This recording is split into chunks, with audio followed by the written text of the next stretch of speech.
저 주님의 아름다움을 갈망하며 또 주님의 복을 갈급한 심령으로 찾으시는 여러분들에게 우리 주님 만나 주시고 또 여러분들을 마음껏 축복하시기를 간절히 바랍니다.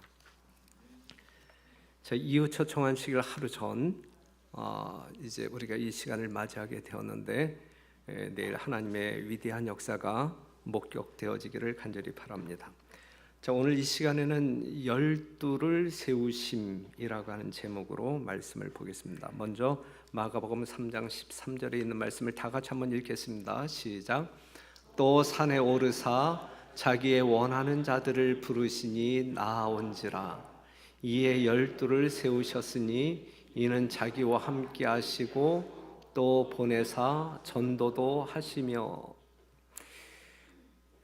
예수님께서 12 제자들을 이제 택하시고 이제 안수하는 장면의 말씀입니다. 12 제자가 사도로 부르심을 받고 또 예수님께서 수많은 가르침을 즐겨 했던 곳은 인위적으로 지어진 성전이나 회당이 아닌 천연계 속에서 이루어졌다라고 하는 사실을 우리는 말씀을 통해서 확인할 수 있습니다. 이 제자들을 이 안수하기 직전에도 우리 예수님께서는 산에서 간절한 마음으로 기도하고 제자들을 산으로 불러 모았고 거기서 이제 안수식을 하는 그러한 장면을 우리가 읽었습니다. 예수님께서 천연계를 이렇게 선호하셨던 이유 중에 하나는 무엇이냐면 예수님을 따르는 수많은 군중들을 그 인간적으로 만들어진 이 건물 내에 수용할 수가 없기도 했고, 그 다음에 예수님께서는 이 천연계를, 하나님께서 창조하신 천연계를 너무너무 좋아하셨습니다. 예수께서는 공생애 동안에 푸른 하늘 아래나 어느 초목이 우거진 언덕이나 혹은 호숫가에서 당신 주위의 사람들을 모으기를 좋아하셨다 그랬어요. 자연계를 통하여 하나님의 아름다운 창조의 능력이라든지 우리가 또 이렇게 꽃 한 송이를 본다 할지라도 하나님의 사랑이 어떠한 것인지 인류를 위하여 어떻게 하나님께서 극진히 계획하시고 돌보시는지를 깨달을 수 있는 그러한 환경이기 때문에 그러한 곳에서 가르치기를 좋아하셨다 이것이죠. 예수께서는 당신께서 친히 창조하신 작품들에 들려있는 곳에서 당신의 말씀을 듣는 자들의 생각을 인위적인 것들에서 자연적인 것들에게로 전환시킬 수 있으셨다. 천연계의 사물은 우리 주님의 비유에 유의하게 하며 그의 권면을 반복해 준다. 천연계 가운데서 하나님과 교통하는 것에 의해 정신은 고상해지고 마음은 안식을 얻는다 그랬거든요. 가을이잖아요. 단풍이 상당히 환상적으로 들어가고 있잖아요. 얼마나 뛰쳐나가고 싶어요. 예? 안식이라고 뭐고 막 뛰쳐나가고 싶지 않아요? 그렇죠? 예, 우리가 자연을 즐길 줄 알아야 돼요. 진짜 즐겨야 돼요. 그렇죠? 정말 이 계절마다 바뀌는 이 아름다운 이 천연계 속에서의 이 변화를 보면서 여러분들이 마음껏 즐기셔야 되는데 그 즐거움은 여러분들을 방종케 하는 즐거움이 아니라 이 거룩한 즐거움, 거기서 하나님의 영적인 교훈을 체험하고 하나님의 사랑을 깨닫는 그러한 기쁨의 시간으로 우리가 자연을 즐긴다고 하게 되면 참으로 하나님의 목적에 합당한 즐김이 될 것이라 생각되어져요. 시간이 상당히 빨리 흘러가고 있어요. 그렇죠? 예. 그렇기 때문에 이 계절의 변화를 통하여 이 아름다움을 만끽할 수 있는 이 인터벌도 상당히 여러분들을 오래 기다려주지 않아요. 그렇죠? 그렇기 때문에 이 자연 속에서 여러분들의 어떤 그 정신이나 이 영혼을 이렇게 청소하고 싶은 뭔가 이렇게 하나님을 이렇게 찬양하고 능력 체험하기를 원하는 분들은 기회를 잘 활용하시기를 바랍니다. 이제 이러한 가운데 이제 예수님께서는 이제 제자들을 부르시고 준비시키는데, 예수님께서 이제 뭐 하실 날이 가까워졌다는 이야기예요. 하늘로 올라가실, 승천하실 시간이 가까워졌다. 그런데 예수님이 이제 하셔야 할 그 일을 이제 남아있는 하나님의 제자들을 통해서 땅끝까지 이 복음이 증거되어져야 되는데, 조직력 없이 그냥 주먹구구식으로 한다고 하게 될 때 이건 효율성이 떨어진단 말이죠. 그렇기 때문에 하나님은 이 교회의 기초를 든든하게 세우기 위한 1차적인 조직을 이제 하고 있는 것입니다. 이 땅에서 예수님의 대리자가 되어야 할 이 교회를 이제 하나님께서 세우시게 되는데, 그 교회를 구성해서 하나님 예수님께로부터 듣고 본 것을 다른 사람들에게 이제 전해야 한단 말이죠. 그 일을 효율적으로 하기 위하여 지금 예수님은 누구를? 제자들을 택하고 계신다. 그들의 훈련과 교육을 더 본격적으로 하신다라고 하는 사실을 확인할 수 있습니다. 예수께서는 제자들이 당신에게 보고 들은 것을 세상에 선포하는 증인으로 내보내기 위하여 그들을 부르셨다. 우리 남은 교회, 제7일 안식일 예수 재림교회를 남은 교회로 부르신 목적과 동일한 목적이에요. 세상으로 보내기 위하여, 무너진 바벨론 가운데 있는 하나님의 귀한 영혼들을 끄집어내기 위하여, 그렇죠? 끄집어내기 위하여 우리들을 부르셨다. 제자들을 부르셨다.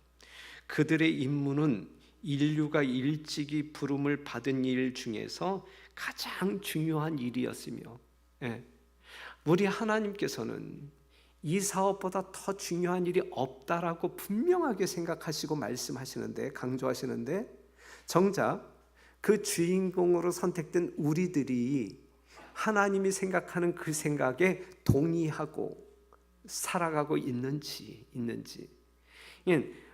하나님께서 인류에게 맡기신 부여한 일 중에서 가장 중요한 일이 바로 이 제자들의 사역, 이 영혼들을 구원하기 위하여 복음을 증거하는 사역, 그것이 최고로 중요한 일이다라고 이야기하고 있어요.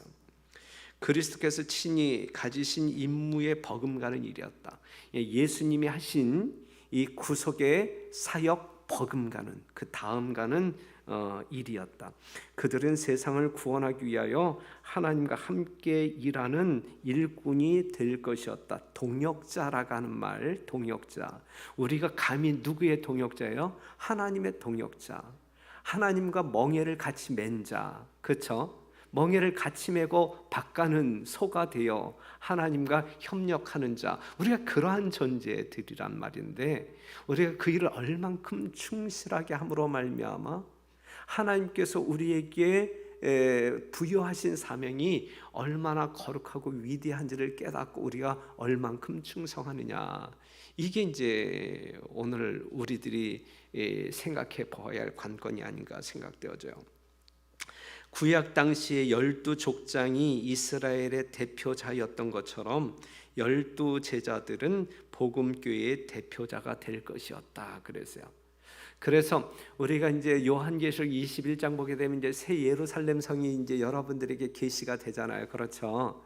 그 예루살렘 성, 즉 하늘나라의 기초가 이제 구원받은 성도들이 살아야 할 그 예루살렘 성의 그 기초가 12기초석이 놓이게 되는데, 12기초석에 이 12제자의 이름이 있어요. 12제자의 이름이 있고, 그 다음에 새 예루살렘 성에 그 진주문, 12개의 진주문이 있는데, 그 진주문에는 뭐가 있어요? 12지파의 이름이 있어요. 이거는 구원받은 성도들이 사는 그 성의 기초가 되는, 이 조직의 기초, 이 교회의 기초가 되는 것은 12사도, 12지파. 그 구약에는 12지파, 신약에는 12사도, 이렇게 이제 구성되었다라고 하는 사실을 기억하시면서 그 역할의 중요성, 그들이 어떻게 역할하느냐에 따라서 하나님의 교회의 흥망성쇠가 결정되어지고 하나님께 영광을 돌리느냐 아니면 사단을 웃게 하느냐가 결정되어진다라는 사실을 우리가 직시하면서 우리에게 주어진 이 거룩한 사명을 우리가 분명하게 깨닫고 충성스럽게 하나님께 이바지하는 여러분과 제가 되기를 간절히 바랍니다.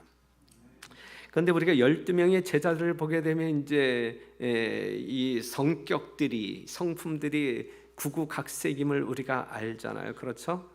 베드로가 있었는데 이 사람의 별명은 이제 뭐 반석 같은 사람. 그래서 상당히 충동적이었어요. 반면에 상당히 관대한 사람이었어요. 베드로는 이제 시대의 소망에 기록되어져 있는 내용을 그냥 참고해서 알려드리는 것입니다. 그다음에 안드레는 이제 베드로의 동생인데 얌전하고 수줍어함이 특심했어요. 하지만 마음이 아주 진실했어요. 마음이 진실했고, 야고보는 세베대의 아들 야고보인데 야심이 있었어요. 야심이 많았어요. 솔직했어요. 그 다음에 요한은 우레의 아들, 성격이 급했지만 진리에 대한 감수성이 많았고, 그 다음에 빌립은 하나님의 말씀을 참 탐구하는 사람임에도 불구하고 마음이 참 늦게 움직였어요. 뭘 믿는 일에 상당히 더뎠어요. 의심이 많고. 그 다음에 바돌로메는 지극히 진실했다. 이 시대의 소망의 이 바돌로메, 이 나다나엘은 아주 진실한 사람으로 설명이 되어집니다. 도마는 여러분들이 아시는 바대로 마음이 진실하지만 겁이 많고 두려워하는 마음이 있었고, 그 다음에 마태는 단순하고 적극적이었던 사람이고, 알페오의 아들 야고보는 뭐 이렇게 별다른 특성이 언급이 안 됐고, 다데오는 세 개의 이름을 가지고 있는 사람이에요. 레바오라고 하는 이름도 가지고 있고 유다라고 하는 이름도 가지고 있는데 그러한 특징이 있어요. 그 다음에 여러분들이 알고 있는 열심당 시몬은 가나안 사람인데 로마 정권을 아주 단호하게 반대하는, 그래서 이 데모를 참 잘하는 그러한 사람이었고, 가룟 유다는 여러분들이 아는 바대로 재간이 있고, 재간은 참 많은 사람이에요. 달란트가 참 많은 사람이에요.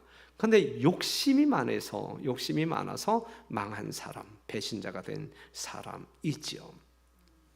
자, 여하튼 우리 주님께서는 12명의 사람들을 선택하실 때 이렇게 다양한 어떤 그 소질 내지 어떤 그 성격의 사람들을 이제 모았다, 이거죠. 모았다.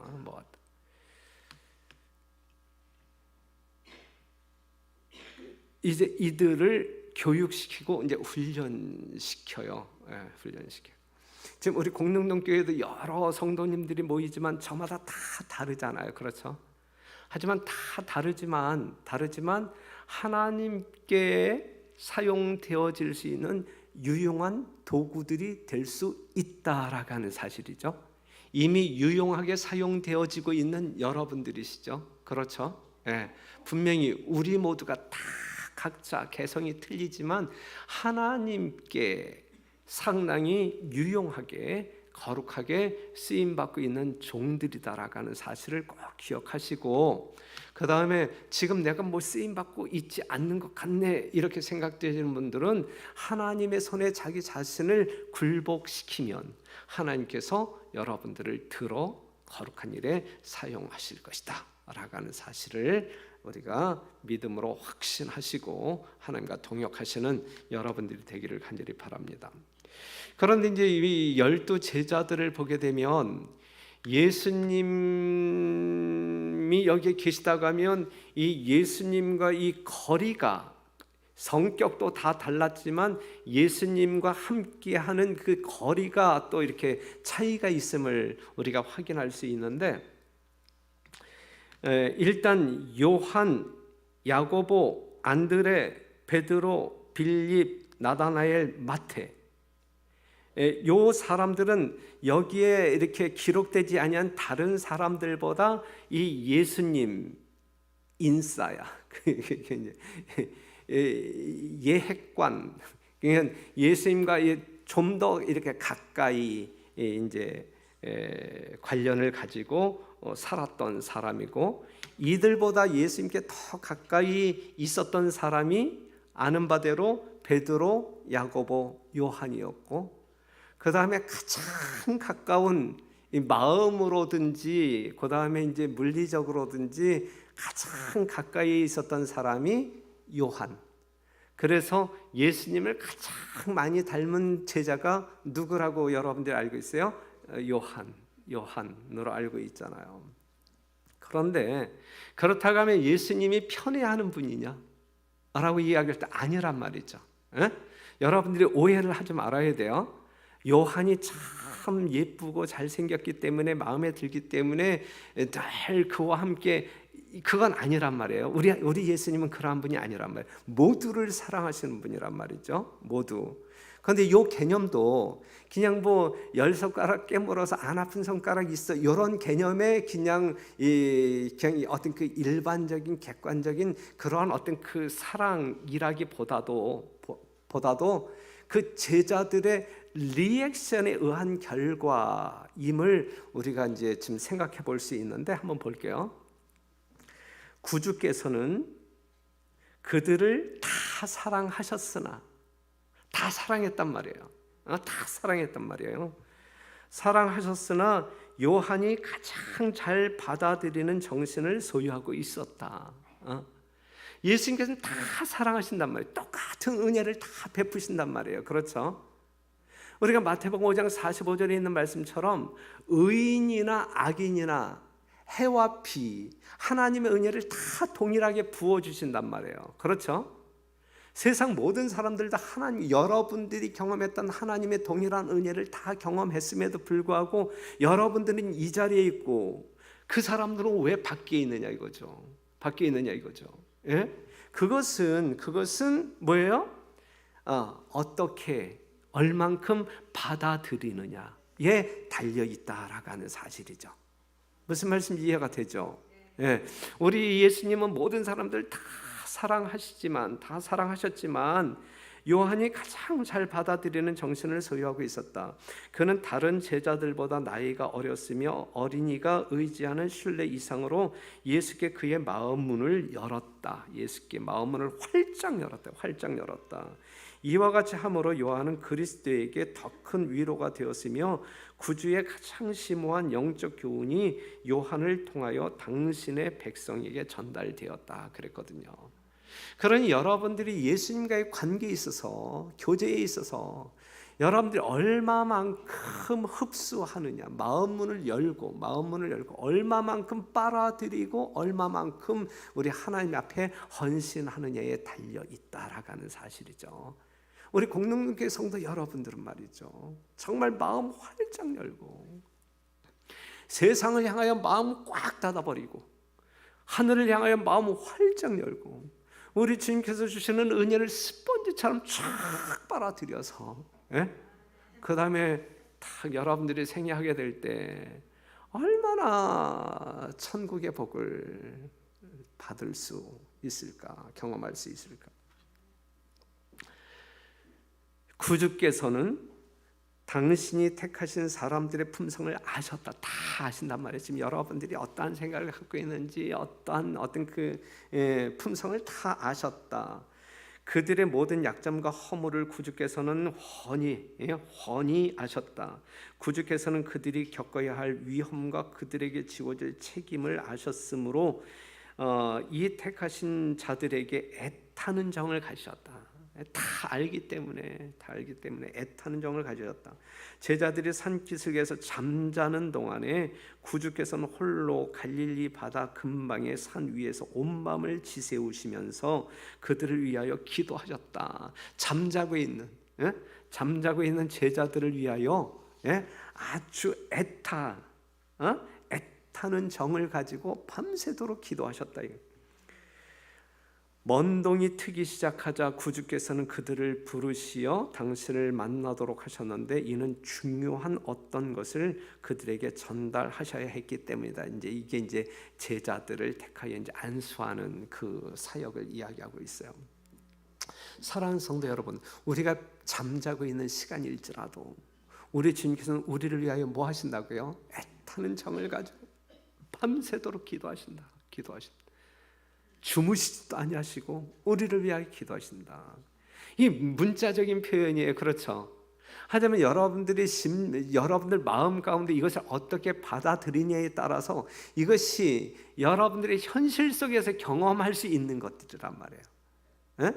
이것을 그냥 사실 그대로, 야, 예수님이 나를 이 정도로 관심을 가지고 애정을 가지고 사랑하시는 거야.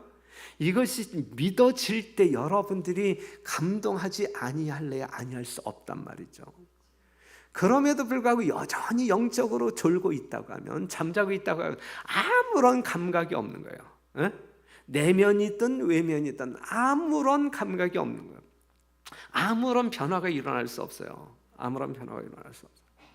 이러한 어떤 이 증언 앞에서 예수님이 어떠한 분인지, 우리를 위하여 어떻게 사역하고 있는지, 이러한 어떤 증언의 말씀 앞에서 이것을 액면가로 받아들일 때 틀림없는 사실이잖아요. 분명 여러분들이 믿든지 안 믿든지 예수님은 분명히 이러한 분임에 틀림이 없는 것이거든요.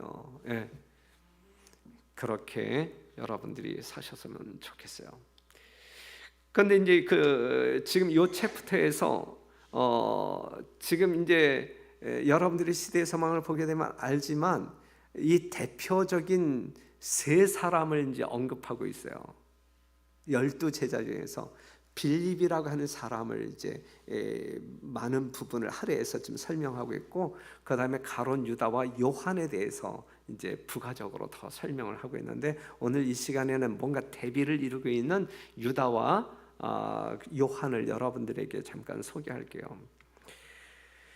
예수님께서 제자들을 안수하기 위하여 준비하실 때에 짱 하고 나타난 제자가 누구였어요? 유다. 그 예수님의 부르심 없이 다른 제자들은 야 일로 와봐 같이 일하자 일로 와봐 그랬는데, 아무런 부르심 없이 스스로 제자가 되고자 나타난 사람이 유다란 말이죠. 유다. 그가 그렇게 딱 나타났을 때, 나 예수님 제자 될래요, 나도 예수님 쫓아다닐래요, 나도 예수님 일 할래요, 이렇게 딱 나타났을 때 예수님의 반응은 어땠어요? 예수님의 반응은 여기서 한 서기관이 이제 유다란 말이죠. 예수께 말씀하실 때 선생이 어디로 가시든지 저는 쫓으리이다. 예수께서 이르시되 여우도 굴이 있고 공중의 새도 거처가 있으되 오직 인자는 머리 둘 곳이 없다 하시더라 그랬어요. 예수님께서는 그냥 뭐 예스도 아니고 노도 아니고, 하지만 네가 스스로 결정해라. 지금 이 말씀은 내가 스스로 결정하라는 이야기거든요. 지금 이 유다가 예수님을 쫓겠다는 이야기는 뭐냐면 예수님 라인에 서서 덕 좀 보겠다는 이야기예요. 세상적인 부귀영화를 이 예수님 쫓아다니면서 이 예수님과 더불어 살면서 누리겠다는 이야기예요. 지금 이 유다는 세속적인 부귀영화, 이 예수님으로 말미암아 세속적인 부귀영화를 위하여 예수님을 쫓겠다라고 이야기하고 있는 것이거든요. 그 마음을 주님께서는 아신단 말이에요. 그러니까 야, 너 나 쫓아다녀봤자 네가 지금 뜻하고 있는, 네가 표준하고 있는, 목표로 하고 있는 그러한 세속적인 부귀영화 얻을 수 없어. 그러면서 그 생각을 접게 만들려고 했던 이야기가 여우도 굴이 있고 공중의 새도 거처가 있지만 야, 난 머리 들 것도 없는 가난뱅이야, 이렇게 이야기하고 있는 것이거든요.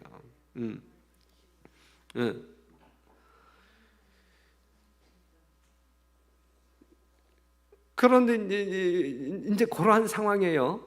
그런데 일단 객관적으로 보는 이 유다의 자질은 탁월했어요. 다른 제자들이 볼 때에 이 유다는 당당한 풍채와 예리한 식별력과 행정적인 능력을 가진 사람이었어요. 그래서 예수님, 이 사람이 우리와 함께 동역한다고 하게 되면 큰 유익이 있을 것입니다, 이렇게 말할 정도로 그만큼 인정받는 자격의 사람이었어요. 그런데 예수님께서는 유다의 탐욕을 아시잖아요. 그래서 이제 그렇게 말씀하셨단 말이죠. 그런데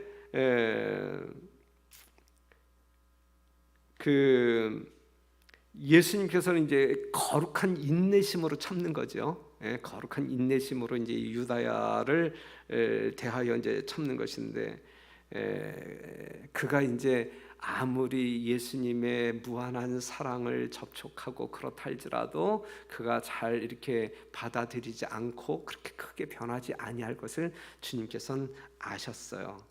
그리고 그의 세속적인 욕망 때문에 예수님의 정신에 동화되지 아니할 것을 주님께서는 아셨단 말이죠. 자, 여기에서 예수님이 유다를 내친 거 아니에요, 그렇죠? 다른 제자들이 알아야 할 모든 내용 다 다른 제자들을 이렇게 사랑하는 동일한 사랑으로 유다도 차별하지 아니하고 대우하셨단 말이에요. 그렇죠? 모든 교훈, 모든 훈련 과정에서 유다가 빠지지 않았거든요. 그럼에도 불구하고 유다는 예수님을 배도하잖아요. 그렇죠? 그렇기 때문에 우리의 마음밭이 매우 중요한 거예요. 다시 한번 말씀드리면, 믿음이라고 하는 것은 분명 하나님의 은사예요. 하나님의 은사. 그런데 믿음을 행사하는 것은 우리의 몫이라. 그 다음에 믿음이라고 하는 것은 하나님의 은혜와 능력을 붙잡는 수단이라 그랬어요. 이거는 하나님께서 주시는 믿음의 은사를 활용하는 것은 누구의 몫이냐면 우리의 몫이라고요.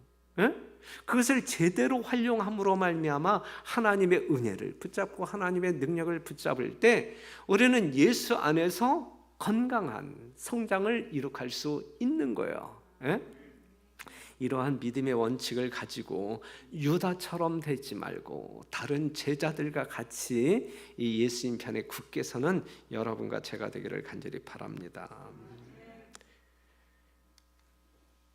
하나님께서는 품성면에 인간적 요소가 있는 그대로 취하셔서 만일 그들이 단련을 받고 예수에게 배운다면 당신의 사업을 위하여 훈련시키신다. 그냥 하나님의 사업에 쓸모있는 그러한 도구로 우리 주님께서 만드신다 이거예요.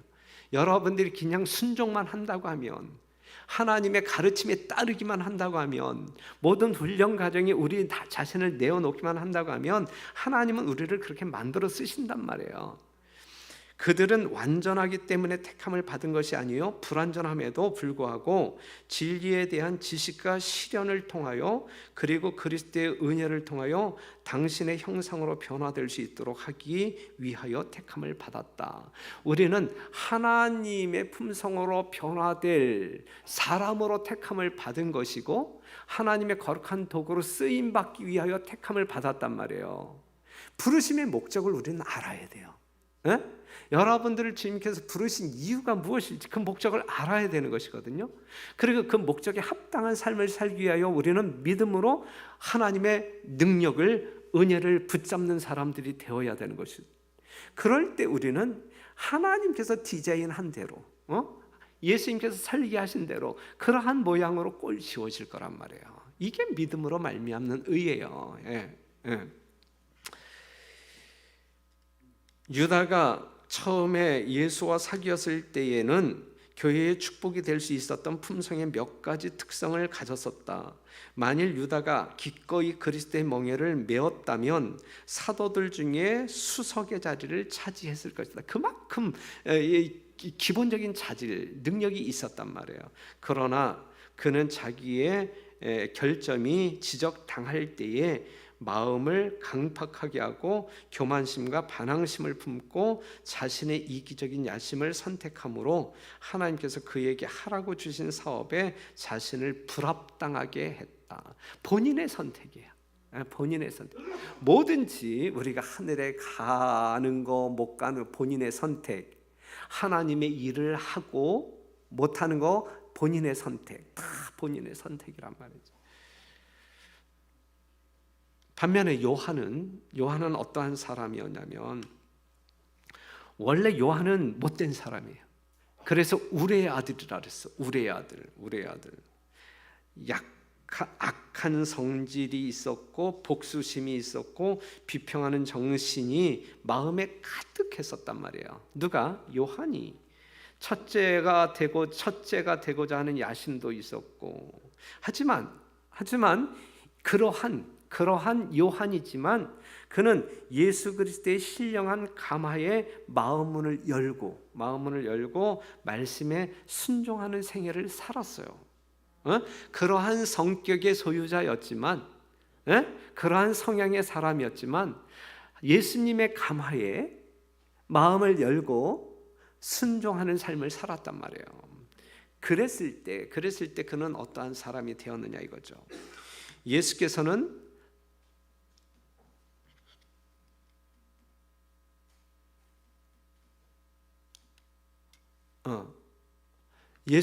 당신의 제자들을 견책하시고 또한 경고하시고 주의를 주셨으나 요한과 그의 형제들은 예수를 떠나지 않고 책망에도 불구하고 예수를 따르기로 택하였다. 막 잔소리하고 꾸짖고 너 그렇게 살면 안 돼. 회개하라. 이제 그러한 견책이 있었음에도 불구하고 이 요한은 그냥 예수님에게서 떠나지 않았단 말이에요. 끝까지 예수님 품에서 그냥 막 엉겨 붙어서 살았단 말이죠.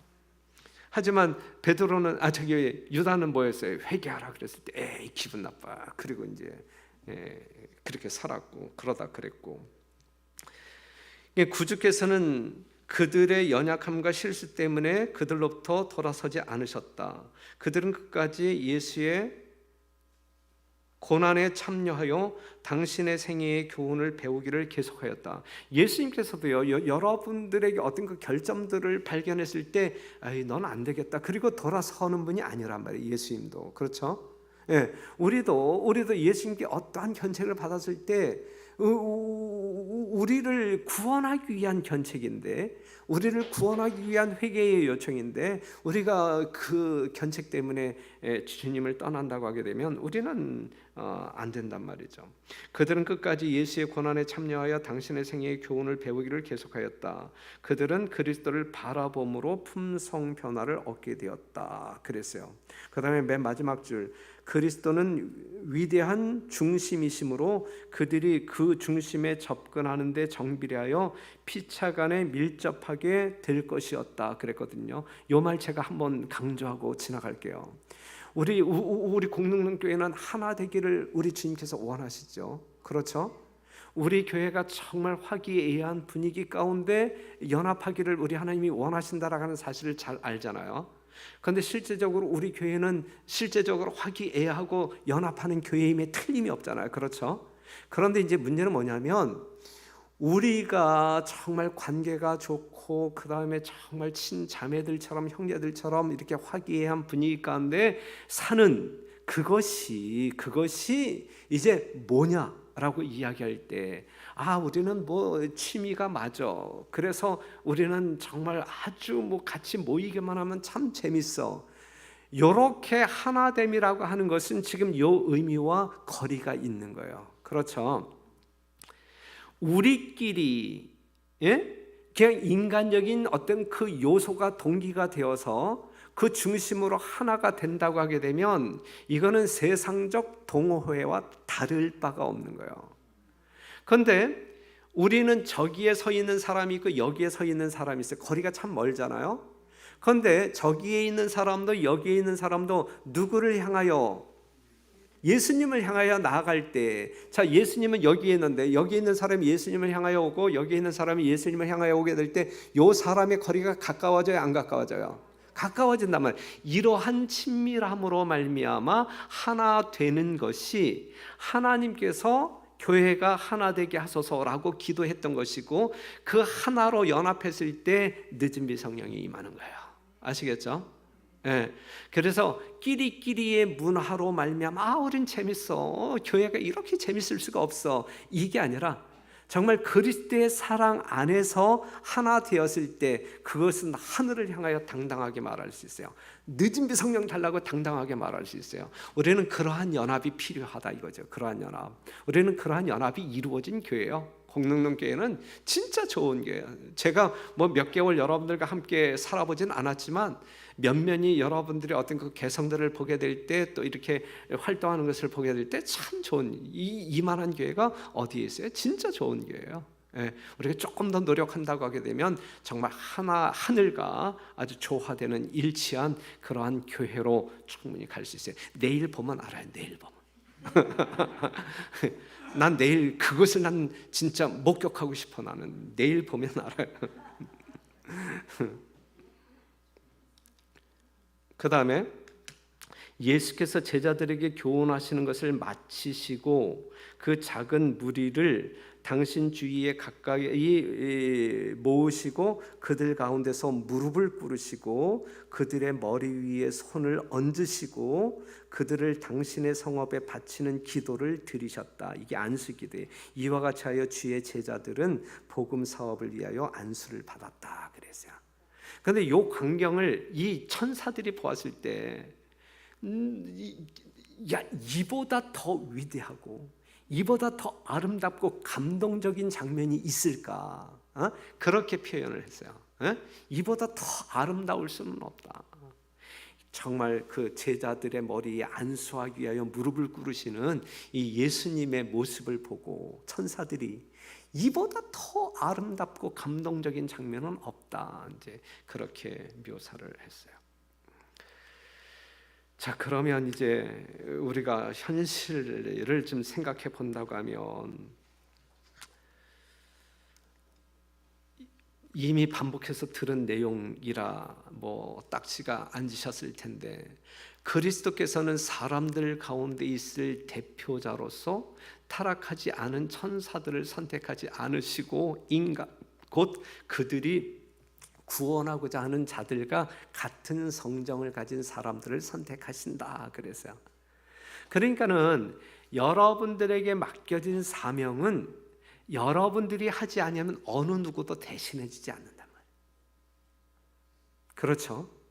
더군다나 제7일 안식일 예수 재림교인들에게 위탁되어진 영원한 복음 세천사의 기별은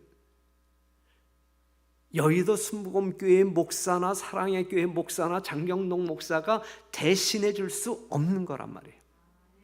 그들이 복음을 증거함으로 말미암아 그들의 교세가 커지면 커질수록 사단의 왕국이 더 확장되는 것이지 하나님의 나라가 확장되는 것은 아니단 말이죠. 그렇죠? 우리가 길을 쓰고 진짜 있는 힘을 다하여 1년에 한 명을 수확한다 할지라도 그 한 명이 하나님의 나라를 확장하는 결과물이 될 수 있단 말이죠. 무슨 말씀 이해가 돼요? 그래서 우리 하나님께서는 이 천국 복음을 증거하여 사람들을 구원하는 그러한 도구로 천사들을 활용하지 않았단 말이에요. 천사 한 명이 18만 5천 명을 그냥 순간적으로 죽여버리는데, 그렇죠? 얼마나 대단한 능력이에요.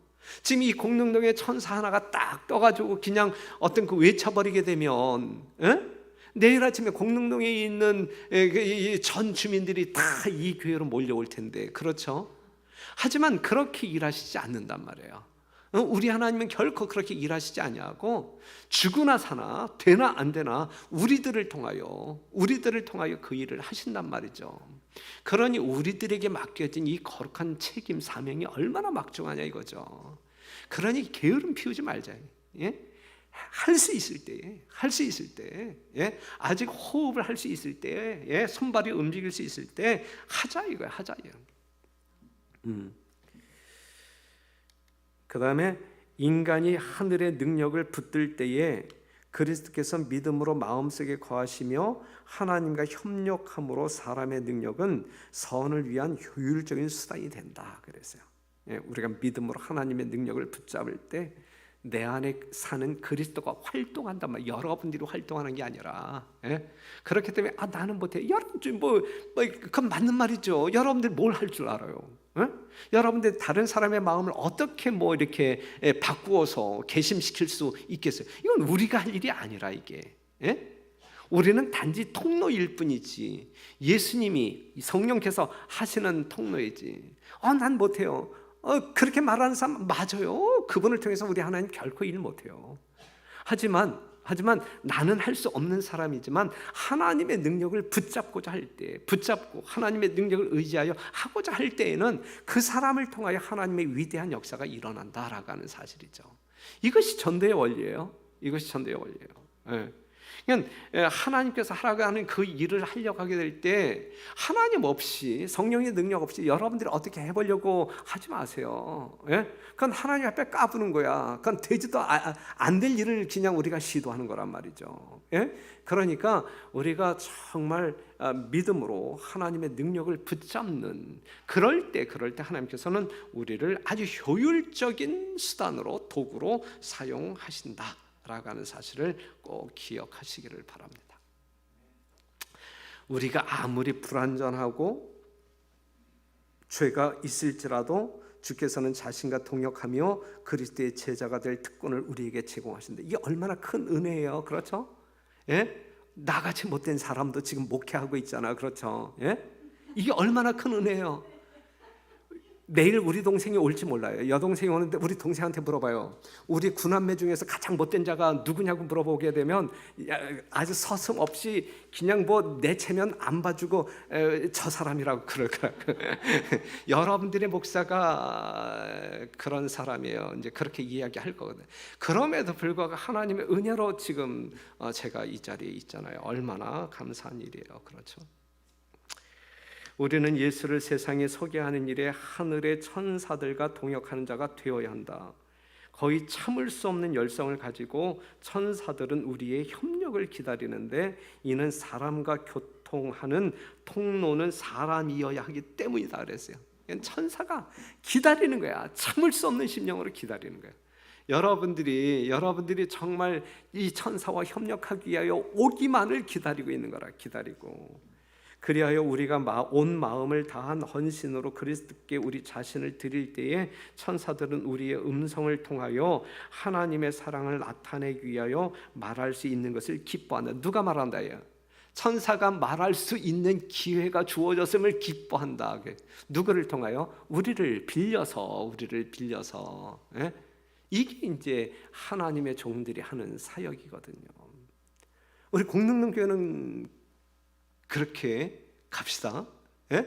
이게 이제 원리란 말이에요. 이게 원리란 말이에요. 예? 하나님께서 말씀해 주시는 원리란 말이에요. 그리고 하나님의 약속이란 말이죠. 그냥 우리가 이렇게 그냥 생각한다고 하게 될 때 하나님께서는 분명히 우리를 거룩한 통로로, 능력의 통로로 사용하실 것이다 라고 하는 사실을 기억하시면서 주님 오시는 그날까지 우리 공능능교회는 가장 재밌고 가장 하늘로 뻗어나가는 아주 거룩한 교회가 될 수 있도록 모두가, 한 사람도 이탈하지 말고 모두가 합력하게 되시길 간절히 바라면서 말씀 마치겠습니다.